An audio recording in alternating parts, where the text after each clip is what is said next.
O rei Davi envelheceu. Os anos o alcançaram. Na ocasião, Adonias, cuja mãe se chamava Ragite, se gabava dizendo: Eu sou o sucessor do rei. Ele providenciou carros, cavaleiros e 50 homens para correrem à sua frente. Adonias conversou com Joabe, filho de Zeruia, e com o sacerdote Abiatar, e eles o apoiaram. Mas o sacerdote Zadoque, Benaía, filho de Joiada, o profeta Natã, Simei, Rei e a guarda pessoal de Davi não apoiaram Adonias. Adonias ofereceu uma festa de coroação. Sacrificou ovelhas, bois e novilhos gordos na rocha de Zoelete, perto da fonte de En-Rogel. Ele convidou todos os seus irmãos, os filhos do rei, e todos os servidores mais influentes do rei que havia em Judá, mas não receberam convite o profeta Natã, Benaía, a guarda pessoal do rei e seu irmão Salomão. Natã procurou Batseba, mãe de Salomão, e disse: Sabia que Adonias, filho de Ragite, proclamou-se rei e nosso senhor Davi não está sabendo de nada? Agora deixe-me dizer como você poderá salvar a própria vida e a de Salomão. Vá imediatamente ao rei Davi e diga a ele: O meu senhor e rei não me prometeu? Seu filho Salomão será o meu sucessor como rei e ocupará o meu trono? Então, por que Adonias foi coroado rei? Enquanto você estiver conversando com o rei, eu vou entrar e confirmar o que você diz. Batseba correu para o quarto do rei. Ele estava muito velho, e Abisag estava a seu lado cuidando dele. Quando Batseba se prostrou em reverência ao rei, ele perguntou: O que você deseja? Ela respondeu: Meu rei, o Senhor me prometeu em nome do Eterno, seu Deus, seu filho Salomão será o meu sucessor como rei e ocupará o meu trono. Mas agora veja o que está acontecendo. Adonias foi coroado rei, e o meu senhor o rei nem está sabendo. Ele deu uma grande festa de coroação oferecendo bois, novilhos gordos e ovelhas. Convidou os filhos do rei, o sacerdote Abiatar e Joabe, comandante do exército. Mas seu servo Salomão não foi convidado. Todos em Israel estão observando o rei. Querem ver o que o Senhor fará. Estão ansiosos para saber quem ocupará o trono depois do Senhor. Se não fizer nada, no dia em que o Senhor for sepultado, eu e meu filho estaremos condenados à morte. Enquanto ela relatava os fatos ao rei, o profeta Natã chegou ao palácio. O rei foi avisado. O profeta Natã está aqui. Ele veio à presença do rei e prostrou-se com o rosto em terra em reverência. Natã começou a falar. Ó rei, meu senhor, por acaso o senhor disse: Adonias será o meu sucessor como rei e ocupará o meu trono? Pois é o que está acontecendo. Ele deu uma enorme festa de coroação com bois, novilhos gordos e ovelhas. Convidou todos os filhos do rei, os oficiais do exército e o sacerdote Abiatar. Eles estão em grande festa, comendo, bebendo e clamando: Viva o rei Adonias! Mas eu, o sacerdote Zadoque, Benaía, filho de Joiada, e seu servo Salomão, não fomos convidados. Será que o rei, o meu senhor, está fazendo isso sem o nosso conhecimento, sem nos contar que desejava que Adonias fosse o seu sucessor? O rei Davi reagiu imediatamente à notícia e ordenou: Tragam Batseba de volta aqui. Ela voltou ao quarto. O rei prometeu solenemente: Assim como vive o Eterno, o Deus que me livrou de todas as aflições, vou cumprir o que prometi a você, em nome do Eterno. Seu filho Salomão será o meu sucessor como rei e ocupará o meu lugar no trono. E farei isso hoje mesmo. Batseba prostrou-se com o rosto em terra. Ajoelhada em reverência ao rei, ela disse: Viva para sempre o rei Davi, o meu senhor! O rei Davi disse: Chamem os sacerdotes Zadok, o profeta Natã e Benaía, filho de Joiada. Eles vieram à presença do rei.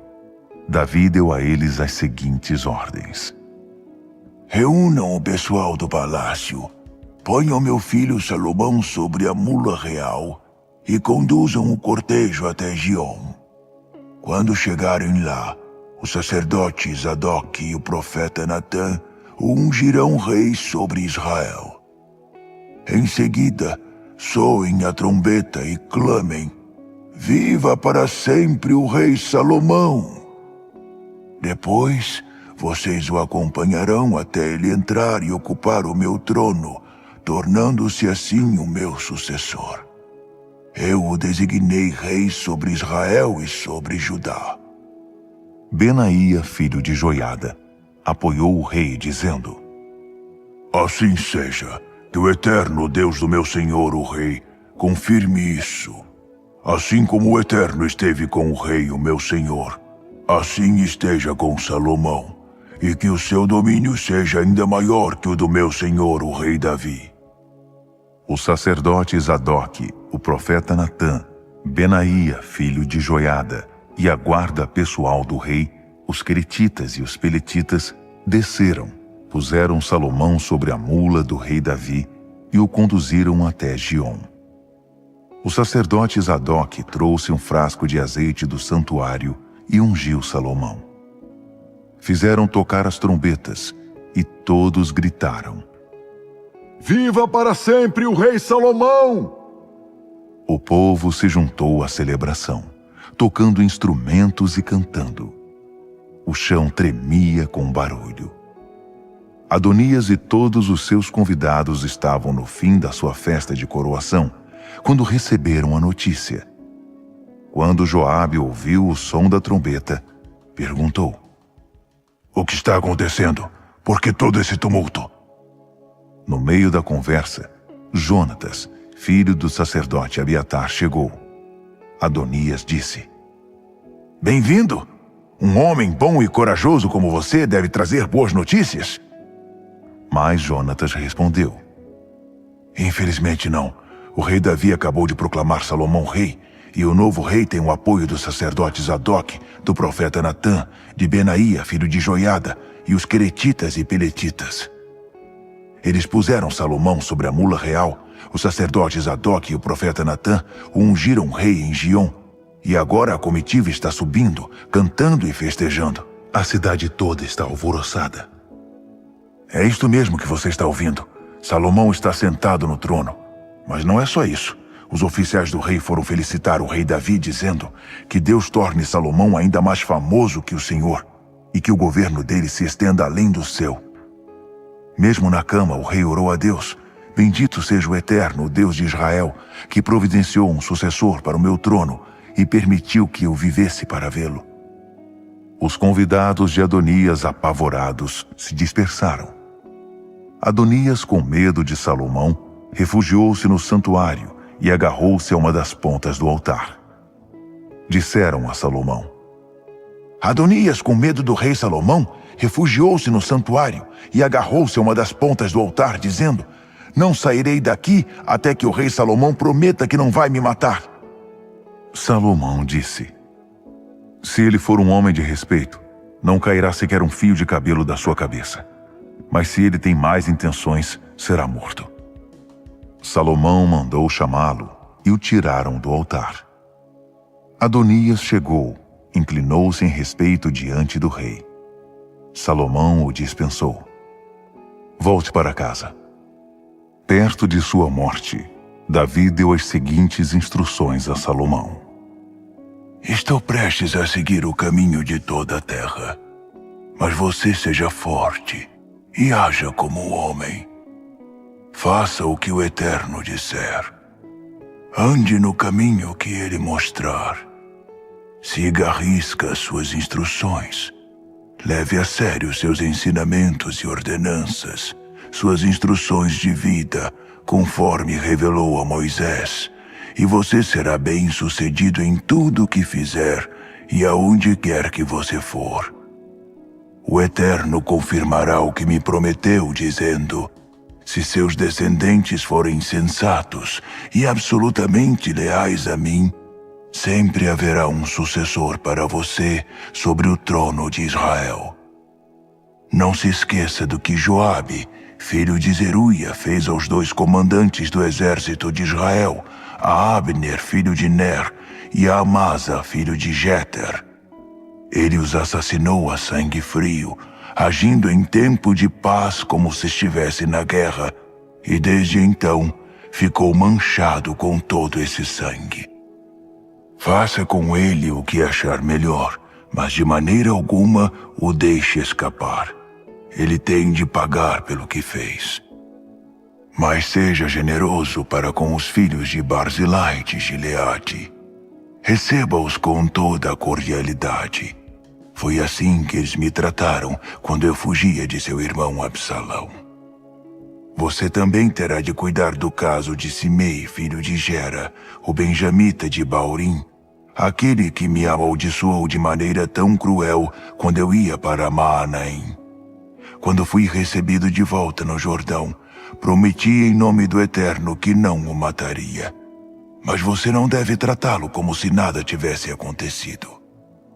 Você é sábio, saberá como lidar com isso e saberá o que fazer para que ele pague pelo que fez antes de morrer. Depois disso, Davi descansou com seus antepassados. Foi sepultado na cidade de Davi. Davi reinou 40 anos sobre Israel, 7 anos em Hebrom e 33 em Jerusalém. Salomão ocupou o trono de seu pai Davi, e o seu reino se consolidou. Adonias, filho de Hadite, foi conversar com Batseba, mãe de Salomão. Ela perguntou: "Você vem em paz?" Ele respondeu: Sim, posso dizer algo a você? Ela respondeu: "Claro, pode falar." Você sabe que o reino estava em minhas mãos e todos esperavam que eu fosse o rei. Mas deu tudo ao contrário, e o reino acabou nas mãos de meu irmão. O Eterno quis assim. Agora quero fazer um pedido. Por favor, não me negue isto. Ela disse: "Prossiga. O que você deseja?" Peça ao rei Salomão que me dê por mulher Abisag, a sunamita. Ele não negará esse pedido a você. Batseba disse: "Sem problema. Falarei com o rei a seu favor." Batseba foi transmitir ao rei Salomão o pedido de Adonias. O rei levantou-se e a recebeu, inclinando-se respeitosamente. Depois, voltou a se sentar no trono. Ele pediu que pusessem um trono ao lado do seu para sua mãe. Ela se sentou do seu lado direito. Batseba começou a falar: "Tenho um pequeno favor a pedir. Por favor, não me negue isto." O rei disse: "Pode falar, mãe. É claro que não vou negar nada a você." Ela disse: "Dê a sunamita Abisag por mulher a seu irmão Adonias." O rei Salomão respondeu à sua mãe: "Que favor é esse? Por que está pedindo a sunamita Abisag para Adonias? Por que já não pede o reino de uma vez? Ele é meu irmão mais velho e tem o sacerdote Abiatar e Joabe, filho de Zeruia, como aliados." O rei Salomão jurou em nome do Eterno: "Que Deus faça o que quiser comigo, se Adonias não pagar esse desaforo com a própria vida. Juro pelo Eterno, o Deus que me estabeleceu no trono de meu pai Davi e pôs sobre mim a responsabilidade do reino, como tinha prometido, que Adonias morrerá ainda hoje." O rei Salomão deu ordens a Benaia, filho de Joiada, que matou Adonias. Depois o rei disse ao sacerdote Abiatar: "Você ficará exilado na sua terra em Anatote. Você merece morrer, mas não vou matar você. Pelo menos não agora, porque você estava encarregado da arca do Senhor Eterno nos dias de meu pai Davi, e porque esteve com ele em todos os momentos difíceis da vida dele. Salomão exonerou Abiatar do sacerdócio do Eterno em cumprimento à palavra do Eterno em Siló a respeito da família de Eli. Quando ficou sabendo disso, Joabe, que tinha conspirado com Adonias, apesar de ter sido leal no caso de Absalão, refugiou-se no santuário do Eterno, agarrando-se a uma das pontas do altar para se proteger. O rei Salomão foi informado de que Joabe tinha se refugiado no santuário do Eterno e estava agarrado ao altar. Imediatamente enviou Benaia, filho de Joiada, e outros homens com ordem de matá-lo. Benaia entrou no santuário do Eterno e disse a Joabe: Saia daí por ordem do rei. Ele respondeu: Não saio, vou morrer aqui dentro. Benaia voltou ao rei e contou o que tinha acontecido. O rei disse: Pois faça o que ele diz. Mate-o e mande sepultá-lo. Que eu e a família de meu pai sejamos inocentes da culpa do sangue que Joabe derramou injustamente. Ele matou 2 homens muito mais dignos do que ele. Contra a vontade de meu pai, assassinou Abner, filho de Ner, comandante do exército de Israel, e Amasa, filho de Jéter, comandante do exército de Judá. A culpa desses crimes brutais recairá sobre Joabe e seus descendentes, mas que a paz do Eterno esteja sobre Davi e seus descendentes, sobre sua dinastia e seu reino. Benaia, filho de Joiada, matou Joabe. Ele foi sepultado no túmulo da família, que ficava no campo. Como substituto de Joabe, o rei designou Benaia, filho de Joiada, comandante do exército, e substituiu Abiatar pelo sacerdote Zadoque. Em seguida, o rei mandou chamar Simei e disse a ele: Construa uma casa em Jerusalém. Você vai morar aqui e não poderá mais sair da cidade.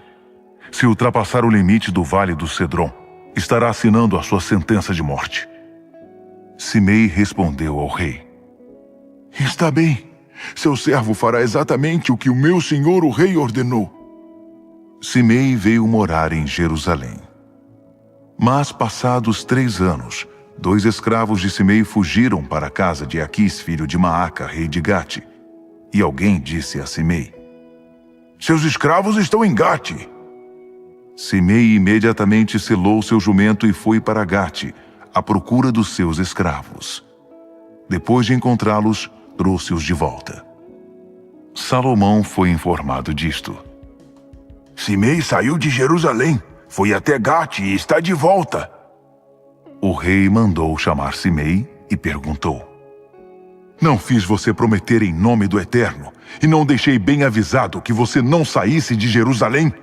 Eu não disse que se deixasse a cidade, estaria assinando a sua sentença de morte? Você não concordou dizendo: Está bem, farei exatamente o que o Senhor ordenou?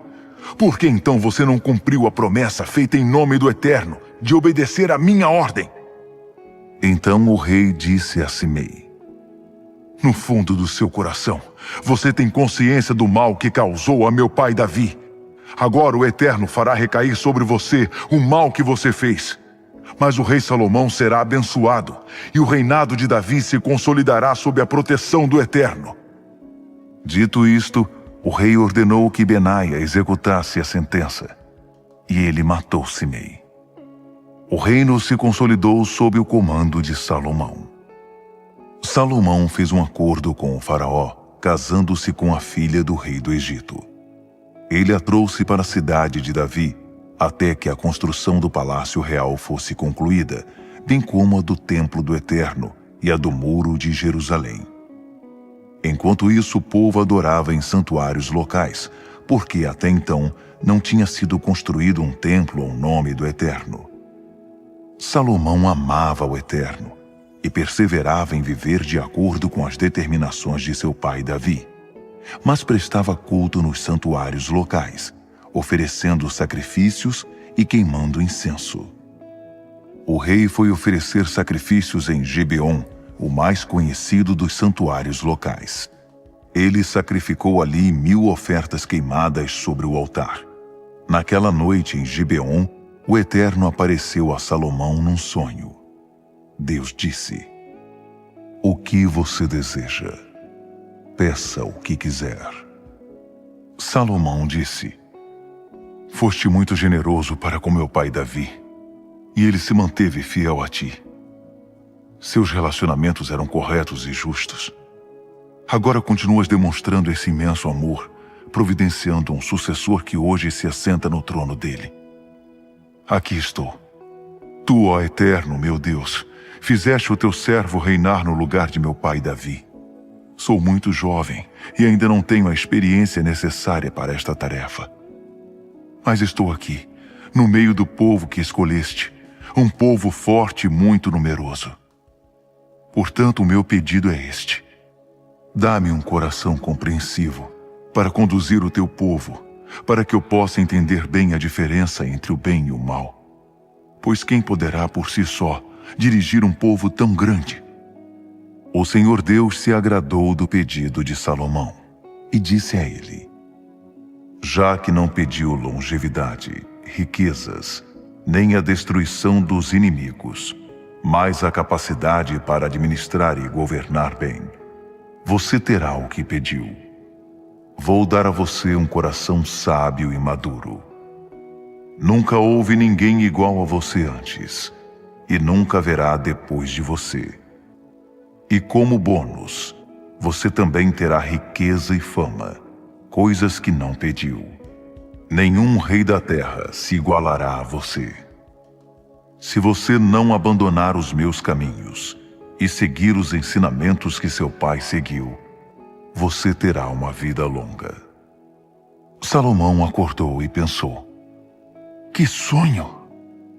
Ele voltou para Jerusalém, pôs-se diante da arca da aliança do Senhor e adorou, sacrificando ofertas queimadas e ofertas de paz.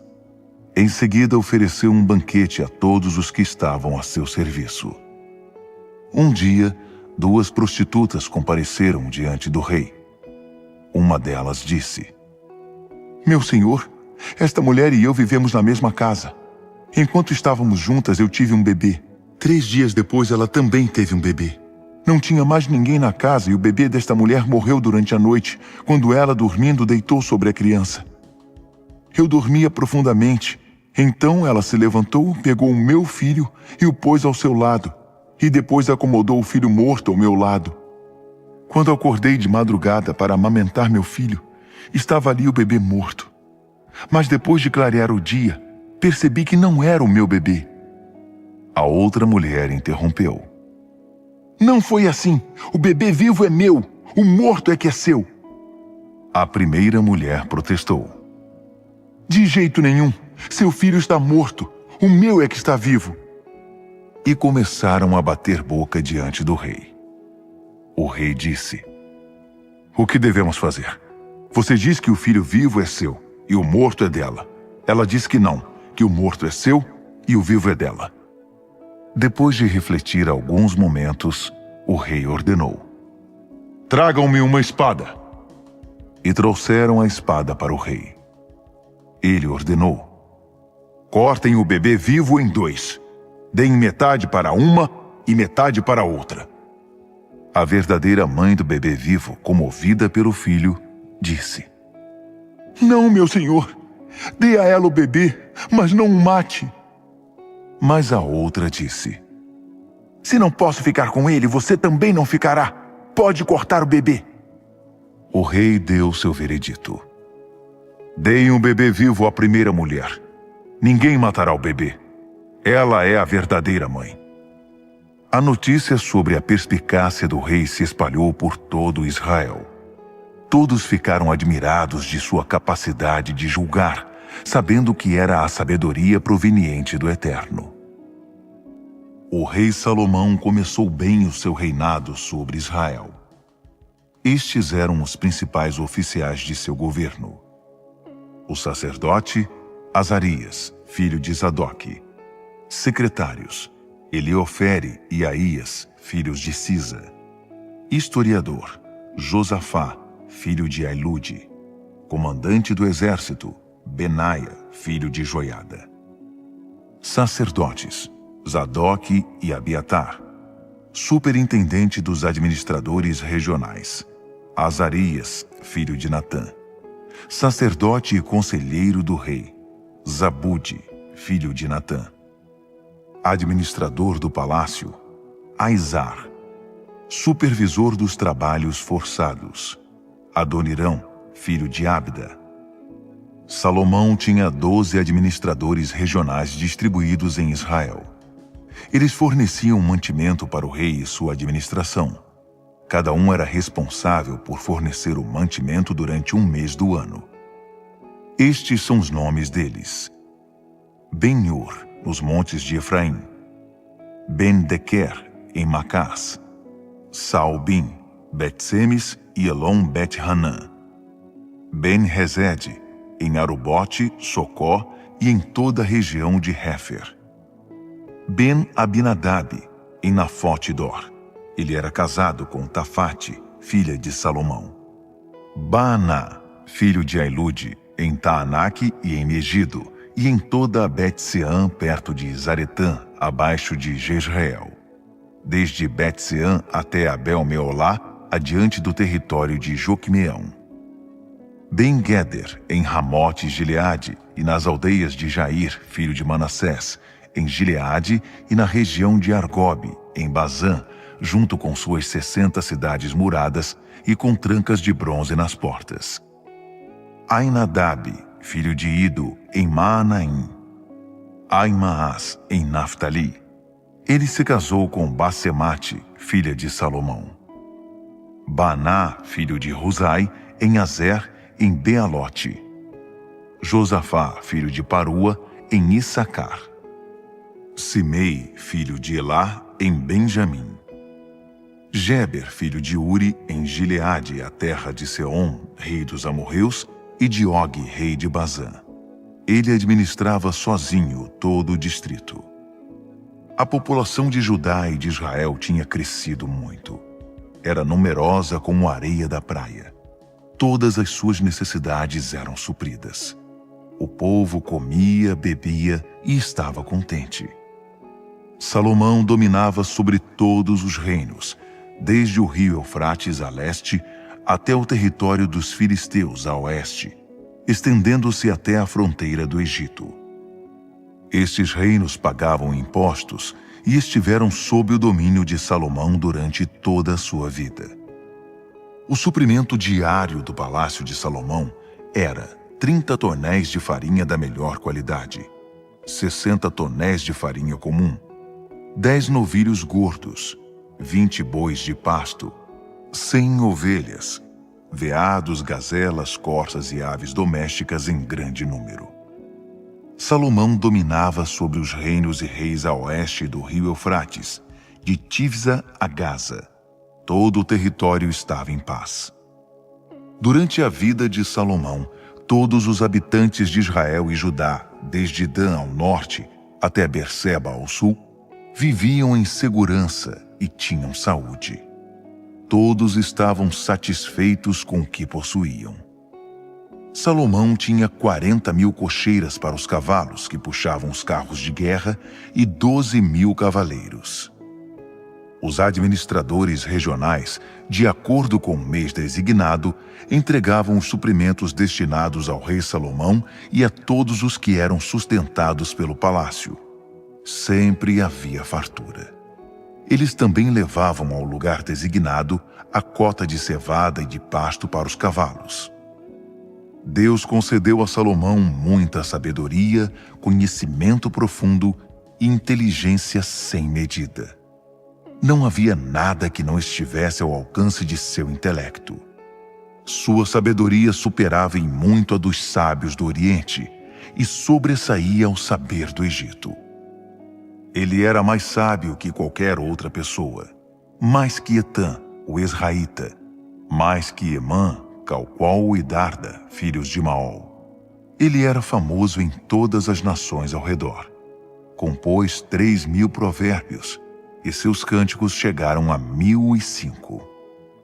Ele conhecia tudo sobre plantas, desde os grandes cedros que crescem no Líbano até o isopo que cresce nas frestas do muro. Ele entendia tudo de mamíferos, aves, répteis e peixes. As pessoas vinham de todas as nações para ouvi-lo falar. Eram, na maioria, emissários de reis que souberam da sua reputação e sabedoria. Hirão, rei de Tiro, quando soube que Salomão tinha sido coroado rei no lugar de Davi, mandou embaixadores a Israel. Esse rei sempre teve bom relacionamento com Davi. Salomão mandou dizer a ele: Você sabe que meu pai Davi não pôde construir um templo em homenagem ao Eterno, porque teve de lutar o tempo todo em toda parte, até que o Eterno pusesse todos os seus inimigos sob o seu domínio. Agora o Eterno concedeu a paz a todo o território. Não temos inimigos, não enfrentamos hostilidades. Creio que é o momento certo para construir um templo em homenagem ao meu Deus, de acordo com a promessa do Eterno a meu pai. Seu filho, que o substituirá no seu trono, construirá uma casa em minha homenagem. Por isso preciso da sua ajuda. Peço que autorize o corte de cedros na floresta do Líbano. Meus lenhadores trabalharão em parceria com os seus, e pagarei aos seus funcionários o salário que for estipulado. Você sabe que entre o meu povo não há ninguém que saiba cortar madeira como os sidônios. Quando Hirão recebeu a mensagem de Salomão, ficou muito contente e exclamou: Bendito seja o Eterno, que deu a Davi um filho tão sábio para governar aquela grande nação. Ele mandou dizer a Salomão: Recebi seu pedido de cedros e pinheiros. Você terá tudo o que desejar. Os meus lenhadores levarão a madeira da floresta do Líbano até o mar, e eu a farei flutuar até o local que você determinar. Ali ela será desamarrada para você poder levar. Peço apenas que se responsabilize pela alimentação dos meus funcionários. Foi assim que Hirão forneceu toda a madeira de cedro e de pinheiro que Salomão desejava. Em troca, Salomão deu a Hirão 20.000 tonéis de trigo e 20.000 tonéis de azeite de oliva puro. A mesma quantidade era enviada a cada ano. O Eterno deu sabedoria a Salomão, como tinha prometido. Houve paz entre Hirão e Salomão, formalizada por meio de um tratado. O rei Salomão arregimentou 30.000 homens de todas as partes de Israel. Ele os agrupou em turnos de 10.000 por mês para trabalhar na floresta do Líbano. Eles trabalhavam 1 mês e descansavam 2. Adonirão era o chefe dos trabalhadores. Salomão também tinha 70.000 trabalhadores não qualificados e outros 80.000 cortadores de pedra nas montanhas. Tinha ainda 3.300 mestres de obra para supervisionar o trabalho e os funcionários. Seguindo as ordens do rei, eles transportavam enormes blocos de pedra, que serviriam de fundação para o templo. Os construtores de Salomão e de Hirão, em parceria com os homens de Gebal, cortaram e prepararam a madeira e as pedras para a construção do templo. 480 anos após a saída dos israelitas do Egito, no 4º ano do reinado de Salomão sobre Israel, no mês de Zive, o 2º mês, Salomão começou a construir o templo do Eterno. O templo que o rei Salomão construiu para o Eterno tinha 27 metros de comprimento, 9 de largura e 13,5 de altura. Havia um pórtico ao longo dos 9 metros de largura do templo, que avançava 4,5 metros. O templo tinha janelas com grades estreitas.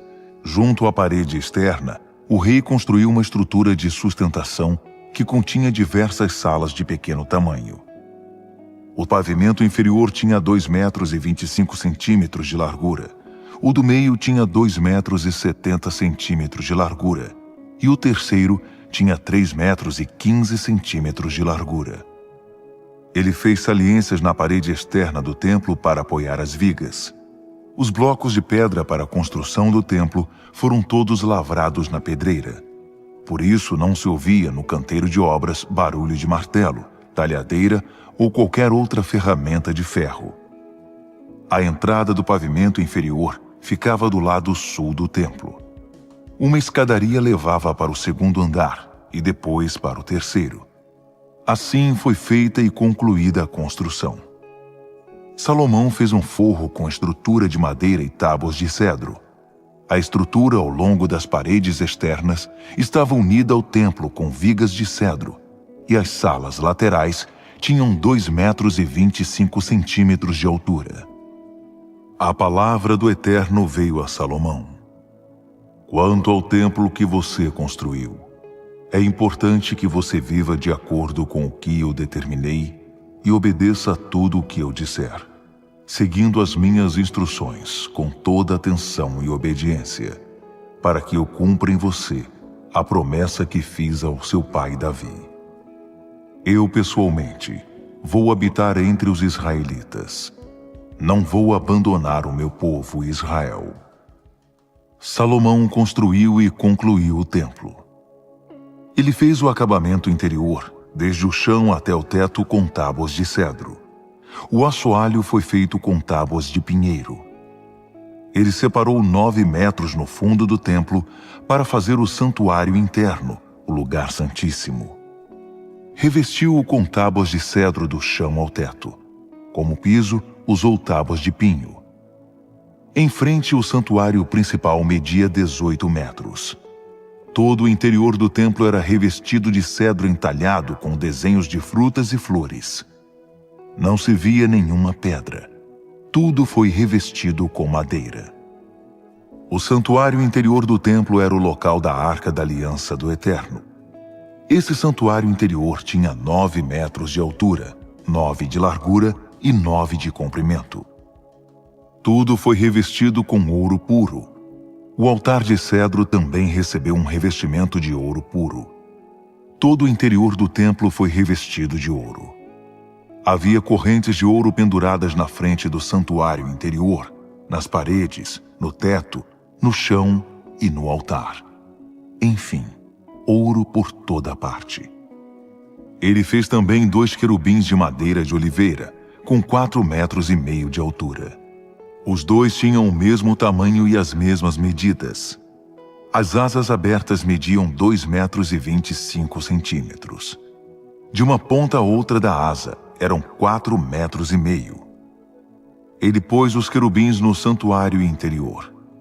As asas abertas dos 2 querubins se estendiam por toda a extensão da sala. A ponta da asa de um querubim tocava a parede de um lado, e a ponta da asa do outro querubim tocava a parede do outro lado. No meio as asas se tocavam. Os querubins também foram revestidos de ouro. Também entalhou figuras de querubins, palmeiras e botões de flores em todas as paredes do santuário principal e do santuário interior. O assoalho, tanto no interior quanto no exterior, também foi revestido de ouro. Ele fez portas de madeira de oliveira para a entrada do santuário interior. Os batentes tinham 5 lados. As portas também eram entalhadas com querubins, palmeiras e flores e revestidos de ouro. Da mesma forma, ele construiu a entrada do santuário principal com batentes de madeira de oliveira, mas esses batentes tinham 4 lados. As portas eram de pinho, com 2 folhas. Cada folha da porta abria separadamente.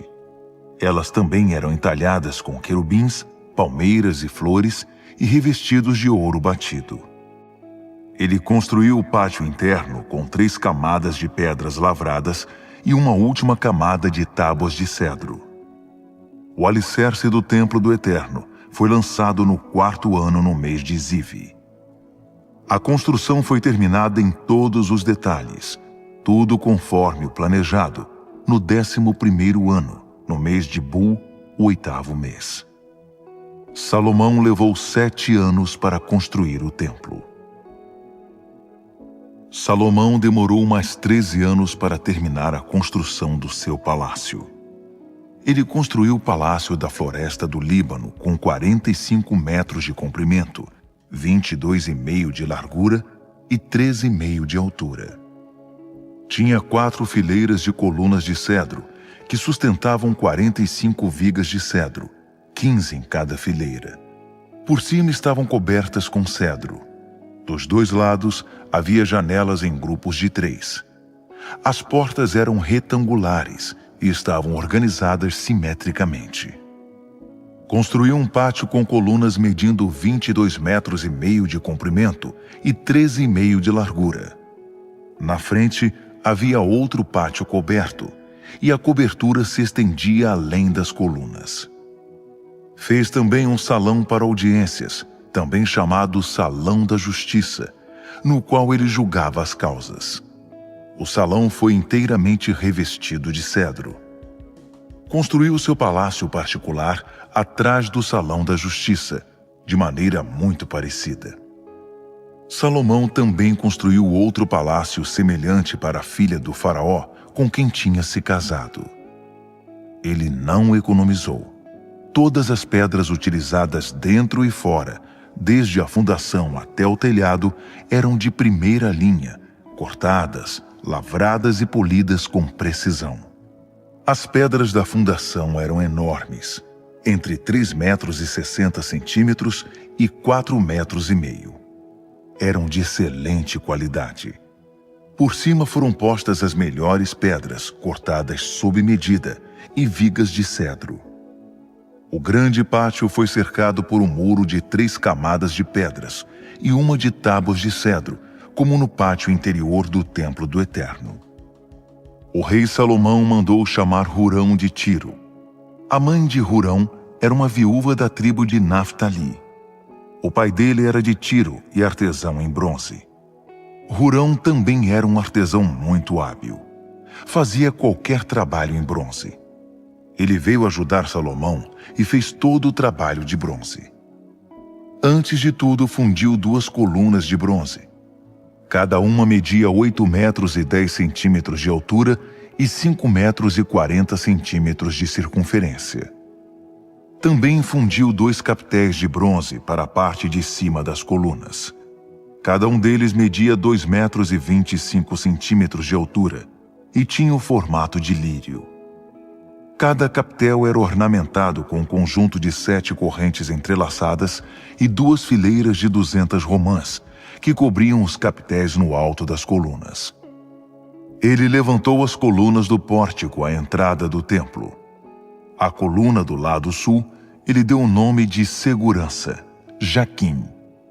E a do lado norte, Estabilidade, Boaz. Os capitéis no alto das colunas tinham o formato de lírios. Depois que terminou o trabalho das colunas, Hurão começou a fazer um enorme tanque redondo de metal fundido. Media 4,5 metros de diâmetro, 2,25 metros de altura e 13,5 metros de circunferência. Abaixo da borda havia 2 fileiras de enfeites em formato de frutas, uma a cada 5 centímetros, fundidas numa só peça com o tanque. O tanque apoiava-se sobre 12 touros, 3 voltados para o norte, 3 para o oeste, 3 para o sul e 3 para o leste. A cabeça dos touros ficava para fora e o tanque repousava sobre as costas dos touros.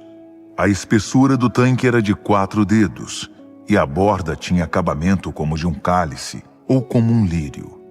Tinha capacidade para 40.000 litros. Hurão também fez 10 suportes de bronze. Cada um media 1,80 metros de largura e de comprimento e 1,35 metros de altura. Do lado havia painéis presos à moldura. Havia neles figuras de leões, bois e querubins gravados. Na moldura abaixo e acima dos leões e dos bois havia pendentes de metal, como uma grinalda. Cada suporte era montado sobre 4 rodas e 2 eixos de bronze. As molduras eram fundidas com obras ornamentais. Cada suporte possuía uma abertura redonda de 45 centímetros de profundidade sobre uma base de 70 centímetros quadrados. O suporte propriamente era quadrado. Os eixos eram presos sob o suporte e as rodas nos eixos. As rodas mediam 70 centímetros de diâmetro e eram como de carruagem.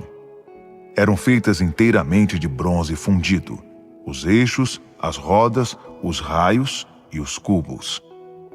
Em cada canto do suporte havia um cabo fundido numa peça com o suporte. No alto do suporte havia um aro de 22 centímetros de altura. As molduras e os cabos estavam fundidos com o suporte. Toda a superfície era gravada com querubins, leões e palmeiras rodeadas com um entalhe de grinaldas. Todos os suportes eram idênticos e fundidos no mesmo molde. Ele também fez 10 pias de bronze, uma para cada suporte, com capacidade para 800 litros, com 1,80 m de diâmetro. Pôs 5 desses suportes no lado sul do templo e 5 no lado norte. O tanque foi posto no canto sudeste do templo. Hurão terminou todos os utensílios, baldes, pás e bacias. Hurão completou todo o trabalho do Templo do Eterno determinado pelo rei Salomão. 2 colunas, 2 capitéis sobre as colunas, 2 conjuntos de correntes para enfeitar os capitéis, 400 romãs para as correntes, em 2 fileiras de correntes, 10 suportes, cada um com uma pia, o tanque, 12 touros debaixo do tanque, diversos baldes, pás e bacias. Todos os utensílios que Hurão fez a pedido do rei Salomão para o Templo do Eterno eram de bronze polido. Ele os fundiu em moldes de argila na planície do Jordão, entre Sucote e Zaretã. Esses utensílios nunca foram pesados. Eram muitos objetos. Ninguém tem a menor ideia de quanto bronze foi utilizado. Salomão também mandou fazer toda a mobília e os demais acessórios internos do Templo do Eterno. O altar de ouro, a mesa de ouro sobre a qual ficava o pão da presença, os candelabros de ouro puro, distribuídos 5 à direita e 5 à esquerda, na frente do santuário interior, as flores, as lâmpadas e as tenazes de ouro, as vasilhas, os cortadores de pavio, as bacias para aspersão, as tigelas e os incensários de ouro puro, as dobradiças das portas do santuário interior, o lugar santíssimo, também as dobradiças das portas do santuário principal. Assim foi concluído o trabalho do rei Salomão no Templo do Eterno. Depois, ele trouxe os utensílios consagrados por seu pai Davi, a prata, o ouro e os utensílios, e tudo foi levado para o tesouro do Templo do Eterno. Para celebrar o encerramento dos trabalhos, o rei Salomão convocou todos os líderes de Israel, os chefes das tribos e dos clãs patriarcais, para trazer a Arca da Aliança do Eterno de Sião à cidade de Davi. Todo Israel se reuniu diante do rei Salomão no mês de Etanim, o 7º mês, para a grande festa de outono. Com todos os líderes de Israel presentes, os sacerdotes carregaram a Arca do Eterno e a levaram junto com a tenda do encontro e seus utensílios consagrados. O rei Salomão e toda a comunidade de Israel estavam diante da arca, adorando e sacrificando com muitas ovelhas e bois. Eram tantos animais que não se podia contar. Os sacerdotes levaram a Arca da Aliança do Eterno ao lugar designado no santuário interior, o lugar santíssimo, sob as asas dos querubins. As asas abertas dos querubins se estendiam sobre a arca e suas varas. As varas eram tão compridas que as pontas podiam ser vistas da entrada do santuário interior. De mais longe não era possível vê-las. Elas continuam lá até hoje. Dentro da arca estavam apenas as 2 tábuas de pedra que Moisés tinha guardado ainda no Horebe, onde o Eterno fez uma aliança com Israel depois de tirar o seu povo do Egito. Quando os sacerdotes saíram do lugar santíssimo, uma nuvem encheu o templo do Eterno. Os sacerdotes não puderam cumprir suas obrigações sacerdotais por causa da nuvem, pois a glória do Eterno encheu o templo. Então Salomão orou. O Eterno disse que habitaria numa nuvem escura, na qual ninguém poderia vê-lo. Ó Deus, eu construí este majestoso templo como sinal permanente da tua presença invisível. Depois o rei virou-se para a comunidade e abençoou o povo. Bendito seja o Eterno, o Deus de Israel, que falou pessoalmente a meu pai Davi, pois agora ele cumpriu o que tinha prometido, dizendo: Desde que eu trouxe o meu povo Israel do Egito, Não separei uma cidade entre as tribos de Israel para construir um templo em que estabelecesse o meu nome. Mas escolhi Davi para governar sobre o meu povo Israel. Meu pai Davi queria construir um templo para a honra do nome do Eterno, Deus de Israel. Mas o Eterno disse: é bom saber que você deseja construir um templo para me honrar, mas não será você, e sim seu filho que o construirá para a honra do meu nome. O Eterno cumpriu o que prometeu. Eu sou o sucessor de meu pai Davi no governo de Israel, como o Eterno prometeu. Construí um templo para honrar o Eterno, Deus de Israel, e designei um lugar para a arca que contém os termos da aliança que o Eterno fez com nossos antepassados, quando os tirou da terra do Egito. Diante de toda a comunidade de Israel, Salomão ficou de pé diante da arca, levantou as mãos ao céu e orou. Ó Eterno, Deus de Israel, não há Deus igual a ti em cima nos céus ou embaixo na terra, que guarde fielmente a aliança com seus servos e tenha um amor inabalável pelos que vivem em sincera obediência aos teus caminhos. Tu cumpriste a promessa feita a meu pai Davi. Fizeste exatamente o que tinhas prometido. A prova disso está diante dos nossos olhos hoje. Ó Eterno Deus de Israel, continua guardando as promessas feitas ao meu pai Davi quando disseste: você sempre terá um descendente para representar o meu governo sobre o trono de Israel, com a condição de que seus descendentes sejam fiéis a mim como você é. Ó Deus de Israel, que isso aconteça. Confirma e concretiza essas promessas. É possível Deus morar no nosso meio? Nem o próprio universo é suficiente para conter o seu ser, muito menos o templo que construí. Mesmo assim, ouso pedir: atenta para a minha oração de intercessão e súplica, ó Eterno Deus meu. Ouve a minha insistente oração que faço diante de ti. Olha para este templo dia e noite, o lugar a respeito do qual disseste: aqui o meu nome será honrado. Ouve a oração que faço aqui. Ouve da tua habitação no céu e perdoa o pecado. Quando alguém ofender o próximo e decidir corrigir o erro, apresentando-se diante do teu altar neste templo e orar a ti, ouve do céu e age com justiça. Julga os teus servos, permitindo que o ofensor pague pela ofensa, e livra o ofendido de toda acusação.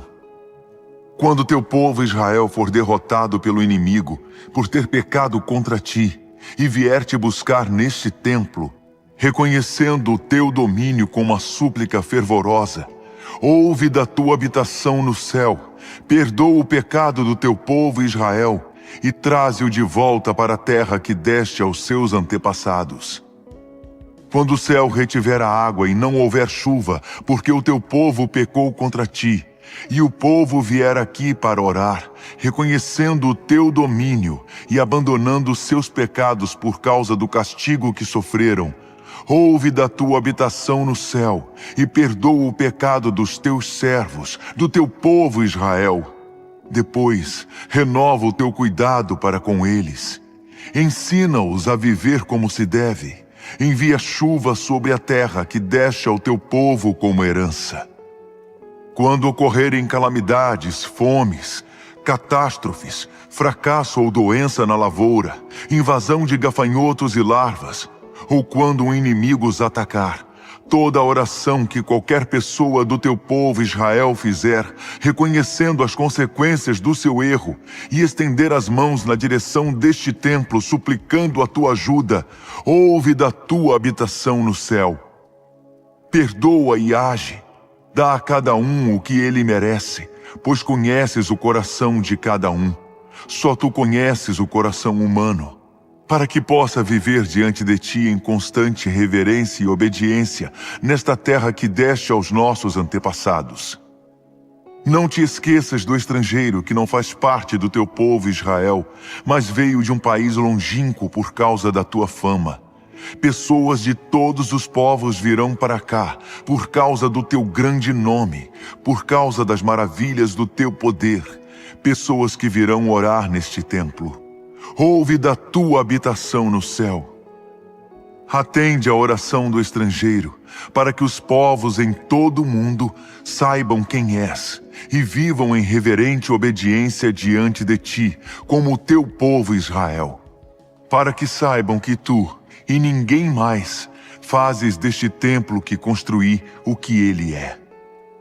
Quando teu povo sair para a guerra contra seus inimigos, na hora e ao lugar que tu determinares, e orar ao Eterno, voltado para a cidade que escolheste e para este templo que construí para a honra do teu nome, ouve do céu a oração e a súplica do teu povo e defende a causa deles. Quando o teu povo pecar contra ti, e por certo pecará, pois não há ninguém que não peque, e na tua ira o entregares ao inimigo para ser levado prisioneiro à terra dele, seja próxima, seja distante, mas se arrepender na terra do cativeiro, e orar do exílio com sinceridade de coração, nós pecamos, cometemos um grande erro, agimos com perversidade, e mudarem seu coração, com determinação na terra do inimigo que os conquistou, e orarem a ti voltados para esta terra, a terra que deste aos seus antepassados, para a cidade que escolheste e para este templo que construí para honrar o teu nome, ouve da tua habitação no céu as orações persistentes e fervorosas e defende a causa deles. Perdoa o teu povo que pecou contra ti. Perdoa a terrível rebeldia e faz que seus opressores sejam compassivos com eles. Afinal, são todos teu povo, tua herança valiosa a quem resgataste do meio daquela fornalha de fundição, o Egito. Ouve com atenção as orações do teu servo e do teu povo Israel. Ouve todas as vezes que clamarem a ti. Tu mesmo os escolheste entre todos os povos da terra, para serem teu povo, como disseste por meio de teu servo Moisés, quando tiraste nossos antepassados da terra do Egito. Tendo acabado de orar ao Eterno dessa maneira ousada e eloquente, Salomão ficou de pé diante do altar do Eterno, no qual tinha estado de joelhos todo o tempo, com os braços estendidos para o céu. Já de pé, ele abençoou toda a congregação de Israel, clamando em alta voz: Bendito seja o Eterno, que concedeu paz a seu povo, como tinha prometido. Nenhuma de todas as maravilhosas promessas que fez por meio de Moisés se perdeu. Que o Eterno, nosso Deus, esteja conosco, assim como esteve com os nossos antepassados, e nunca desista de nós, nem nos abandone. Que estejamos sempre atentos e dedicados a Ele, e assim possamos seguir o caminho que traçou para nós, atentando para as suas orientações, andando no compasso e no ritmo que Ele estabeleceu para nossos antepassados. Que as palavras que proferi na presença do Eterno estejam sempre diante dele dia e noite, para que ele faça o que é certo para mim e garanta justiça para o seu povo Israel dia após dia. Então, todos os povos da terra saberão que o Eterno é o Deus verdadeiro e que não há outro Deus. Quanto a vocês, vivam em total obediência ao Eterno, nosso Deus, seguindo o caminho que Ele traçou para nós. Estejam atentos a tudo que Ele nos mostrou hoje. O rei e todo Israel adoraram, oferecendo sacrifícios ao Eterno. Salomão apresentou ofertas de paz. Sacrificou ao Eterno 22.000 bois e 120.000 ovelhas. Foi assim que todo Israel e o rei dedicaram o templo do Eterno. Naquele mesmo dia, o rei dedicou a parte central do pátio, que ficava diante do templo do Eterno, para uso sagrado. Ali ele sacrificou ofertas queimadas, ofertas de cereal e a gordura das ofertas de paz, pois o altar de bronze não comportava todas essas ofertas. Foi assim que Salomão celebrou a festa do outono com todo Israel. Havia gente desde o extremo nordeste em Lebo-Hamate até o extremo sudoeste, no ribeiro do Egito, uma grande multidão. A festa durou 7 dias, e depois mais 7, 2 semanas de festa. Depois ele os despediu. O povo abençoou o rei e voltou para casa, todos entusiasmados e com um coração agradecido por todas as coisas boas que o Eterno tinha feito pelo seu servo Davi e por todo o povo de Israel. Depois de Salomão terminar a construção do templo do Eterno e do palácio real, realizando assim o seu desejo, o Eterno apareceu outra vez a Salomão, como tinha acontecido em Gibeon. O Eterno disse: ouvi atentamente sua oração e suas súplicas fervorosas. Já santifiquei o templo que você construiu. O meu nome está firmado nele para sempre, e os meus olhos e meu coração estarão sobre ele para sempre. Quanto a você, se viver diante de mim como seu pai Davi, que tinha um coração puro e um procedimento correto, se agir conforme as minhas instruções, se respeitar as minhas orientações e a minha correção, eu mesmo vou garantir a sustentação do seu reinado sobre Israel. A mesma garantia que dei a seu pai Davi. Você sempre terá um descendente sobre o trono de Israel. Mas, se você e seus descendentes me traírem e desprezarem as minhas instruções e a minha correção, e se associarem a deuses estranhos, prestando culto a eles e servindo-lhes, a garantia será suspensa. Eliminarei Israel da terra e rejeitarei o templo que acabei de santificar para a honra do meu nome. Israel será reduzido a nada e será ridicularizado entre todos os povos da terra. Esse majestoso templo será objeto de desprezo.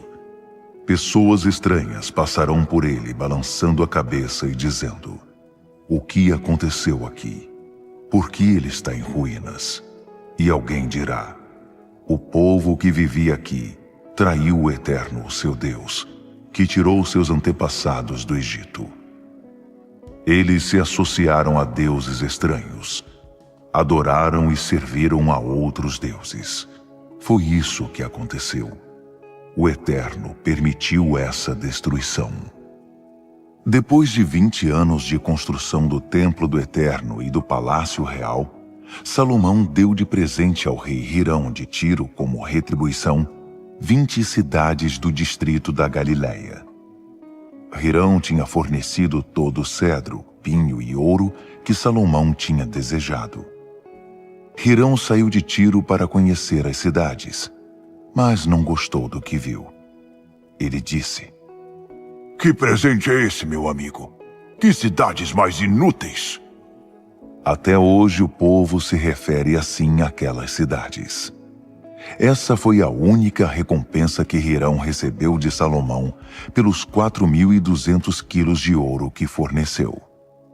Esse é o registro das realizações da força de trabalho de Salomão para construir o templo do Eterno, o seu palácio real, o sistema de defesa em Milo, os muros de Jerusalém e as cidades fortificadas de Hazor, Megido e Gézer. O faraó, rei do Egito, atacou, conquistou e incendiou Gézer e matou todos os moradores cananeus. Depois, deu a cidade como presente de casamento à sua filha, mulher de Salomão, e o rei de Israel a reconstruiu. Ele também construiu Bet-Horon Baixa, Baalate e Tadmor no deserto, cidades afastadas para servir de armazéns e aldeias para os cavalos e carros de guerra. Salomão construiu tudo o que desejou em Jerusalém, no Líbano e em qualquer lugar de sua escolha. Os remanescentes dos antigos habitantes da terra, os amorreus, os hititas, os ferezeus, os heveus, os jebuseus, ou seja, os não israelitas, sobreviventes das guerras, Salomão arregimentou para trabalhos forçados. Até hoje, continuam fazendo isso. Mas os verdadeiros israelitas não foram tratados dessa maneira. Eles eram utilizados no exército e na área administrativa como líderes do governo, comandantes dos carros de guerra e condutores de carros. Eram também oficiais encarregados dos projetos e da execução das construções. Ele tinha 550 encarregados sobre o pessoal submetido a trabalhos forçados. Depois que a filha do faraó subiu solenemente da cidade de Davi para ocupar a residência no palácio construído especialmente para ela, Salomão construiu o sistema de defesa em Milo. Salomão oferecia sacrifícios no altar do Eterno 3 vezes ao ano. Ele apresentava ofertas queimadas, ofertas de paz e queimava incenso na presença do Eterno. Tudo que estivesse ligado ao templo, Salomão cuidava para que fosse feito com esmero e generosidade. O rei Salomão também fabricou navios em Ezion-Geber, perto de Elate, em Edom, no litoral do Mar Vermelho. Hirão enviou marinheiros experientes para auxiliar os marinheiros de Salomão.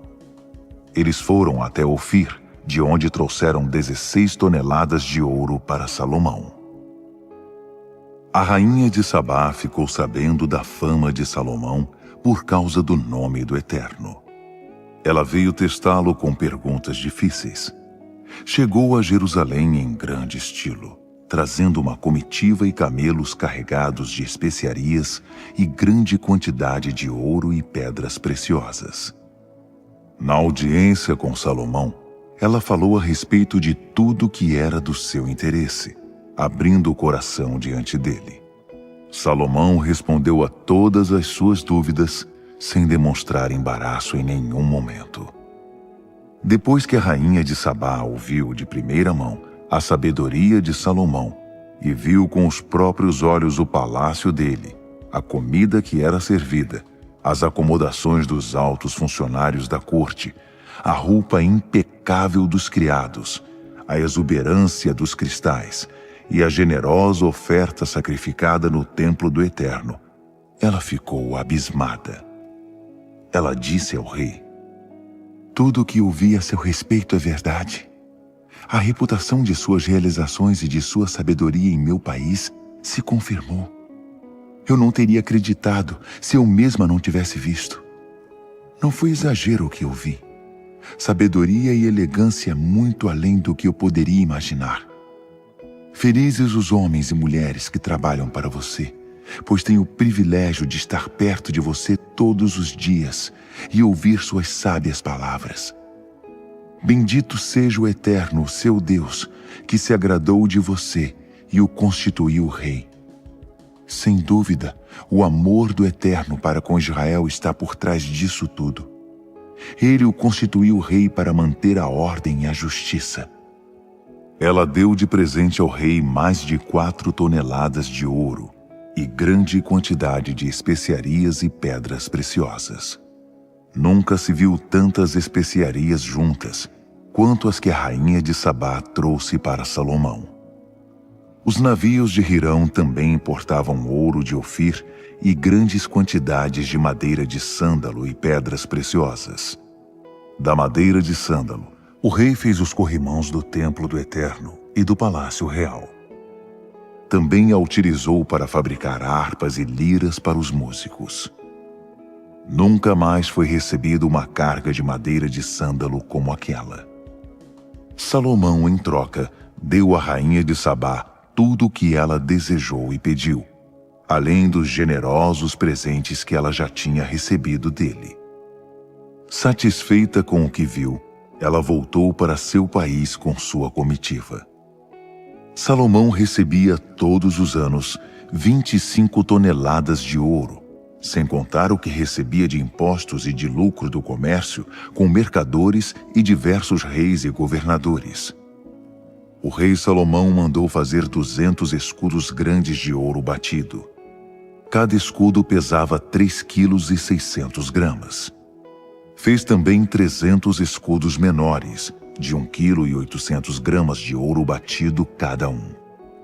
Ele guardou os escudos no palácio da floresta do Líbano. O rei construiu um imenso trono de marfim, revestido de ouro puro. O trono tinha 6 degraus, e o seu encosto era arredondado. Ao lado de cada braço do trono havia um leão. Na ponta de cada degrau também havia um leão. Não havia um trono parecido com esse nos reinos ao redor.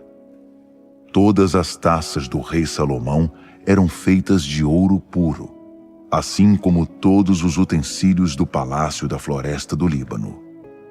Na época não se fazia nada de prata, pois era material barato e muito comum. O rei tinha uma frota de navios que viajava junto com os navios de Hirão. A cada 3 anos, a frota trazia uma carga de ouro, prata, marfim, macacos e pavões. O rei Salomão era o mais sábio e rico de todos os reis da terra. Ele superava todos eles. Gente de todos os cantos da terra vinham conhecer Salomão e sorver um pouco da sabedoria que Deus tinha dado a ele. Todos os anos, os visitantes chegavam em grandes levas e todos traziam presentes: artigos de ouro e de prata, roupas, armas modernas, especiarias exóticas, cavalos e mulas. Salomão juntou carros e cavalos, 1.400 carros e 12.000 cavalos. Ele os deixava em cidades reservadas especialmente para eles e também em Jerusalém. O rei fez que a prata fosse comum como pedra e o cedro como as figueiras das planícies. Seus cavalos eram importados do Egito e da Cilícia, adquiridos pelos agentes do rei. Os carros do Egito custavam 7,2 kg de prata, e um cavalo cerca de 1,8 kg de prata. Salomão os comercializava com os palácios reais dos hititas e dos arameus. O rei Salomão era louco por mulheres. A filha do faraó foi apenas a primeira de inúmeras mulheres estrangeiras que ele teve: as moabitas, as amonitas, as edomitas, as sidônias e as hititas. Ele as tomava das nações pagãs ao redor, embora o Eterno tivesse advertido com veemência os israelitas: vocês não se casarão com tais mulheres, porque elas induzirão vocês a adorar ídolos. Mesmo assim, Salomão se apaixonava por elas e não as rejeitava. Ele teve 700 princesas e 300 concubinas, 1.000 mulheres. E elas, de fato, o levaram a se desviar de Deus. À medida que Salomão envelhecia, suas mulheres o atraíam para o lado dos deuses estrangeiros, e sua fidelidade ao Eterno foi esmorecendo. Ele não se manteve leal ao Eterno, como seu pai Davi. Salomão virou devoto de Astarote, a deusa dos Sidônios, e de Moloque, o abominável deus dos Amonitas. Salomão desprezou abertamente o Eterno, não seguiu os passos de seu pai Davi. Ele construiu sobre uma colina a leste de Jerusalém um altar para Camos, o odioso deus de Moabe, e outro para Moloque, o abominável deus dos Amonitas. Ele construiu altares semelhantes para os ídolos de todas as mulheres estrangeiras. Elas poluíram a terra com a fumaça e o incenso dos seus sacrifícios. O Eterno ficou furioso com Salomão, por vê-lo abandonar o Deus de Israel, que tinha aparecido a ele 2 vezes e ordenado claramente que não se associasse com outros deuses. Salomão desobedeceu às ordens de Deus. Então o Eterno disse a Salomão: já que você não tem a menor intenção de ser leal a mim e de obedecer ao que ordenei a você, vou tirar o reino de você e entregá-lo a outro. Mas por respeito a seu pai Davi, Não farei isso durante a sua vida. Seu filho pagará por isso. Vou arrancar o reino da mão dele. Mesmo assim, não vou tirar tudo. Uma tribo ficará, por respeito ao meu servo Davi, a Jerusalém, cidade que escolhi. O Eterno incitou Hadade, descendente do rei de Edom, a atacar Salomão. Muito tempo antes, quando Davi destruiu Edom, Joabe, comandante do exército a caminho de enterrar os mortos, massacrou todos os homens de Edom. Joabe e seu exército permaneceram na região 6 meses, e nesse tempo mataram todos os homens de Edom. Hadade, que era um garoto na época, fugiu com alguns edomitas que trabalhavam para seu pai. Eles viajaram por Midian e chegaram a Parã. Juntaram-se com alguns homens em Parã e foram para o Egito. O faraó deu casa, comida e até um pedaço de terra para Hadade. O rei do Egito gostou tanto dele que deu a ele em casamento uma irmã de sua mulher, a rainha Táfnis. Ela deu à luz um filho, Genubate, que foi criado como membro da família real. O menino cresceu no palácio com os filhos do faraó. Ainda no Egito, Hadade soube que Davi e Joabe, comandante do exército, haviam morrido. Ele pediu ao faraó: "Despeça-me com a sua bênção. Quero voltar para o meu país." O faraó perguntou: "Mas por quê? Por que você nos deixaria? Alguma coisa está desagradando a você?" Hadade respondeu: "Não tenho do que reclamar, mas quero voltar para o meu país. Por favor, deixe-me ir." Deus levantou outro adversário contra Salomão, Rezon, filho de Eliada, que tinha desertado de seu senhor Hadadezer, rei de Zobá. Depois que Davi tinha massacrado os arameus, Rezon tinha regimentado um bando de sujeitos de má índole e era o líder deles. Mais tarde, eles se transferiram para Damasco e ali Rezon se tornou o rei da cidade. Hadade e Rezon foram um espinho para Israel durante toda a vida de Salomão.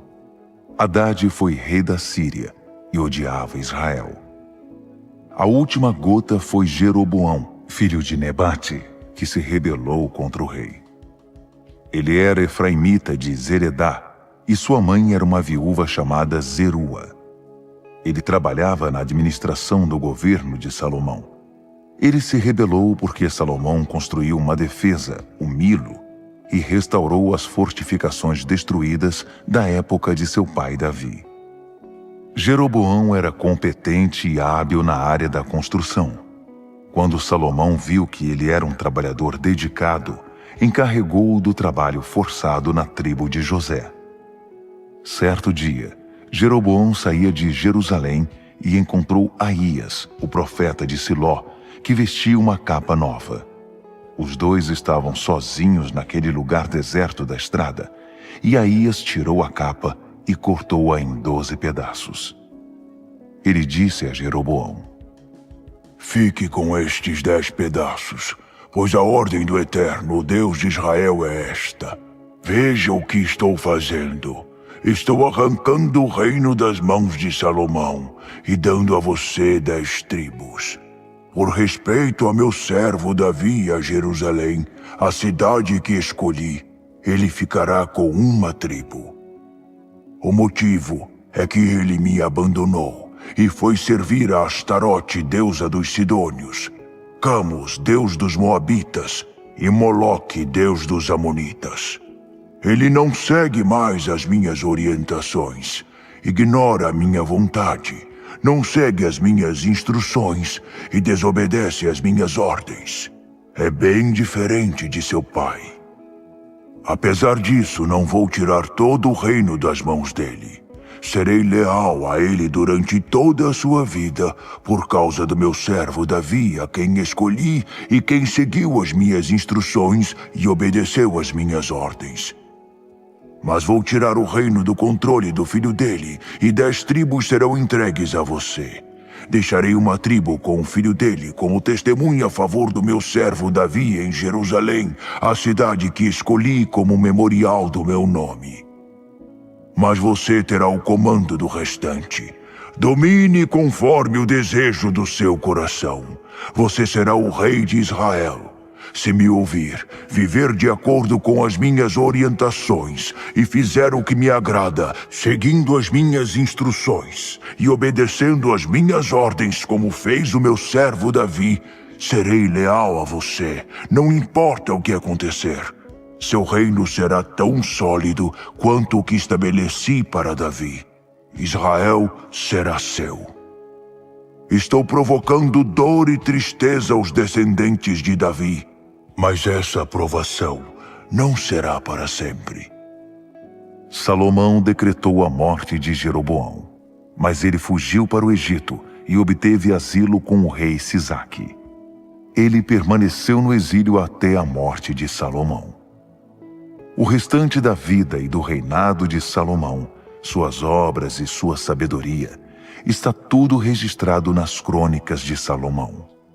Salomão reinou em Jerusalém e governou Israel durante 40 anos. Ele morreu e foi sepultado na cidade de Davi. Seu filho Roboão foi o seu sucessor.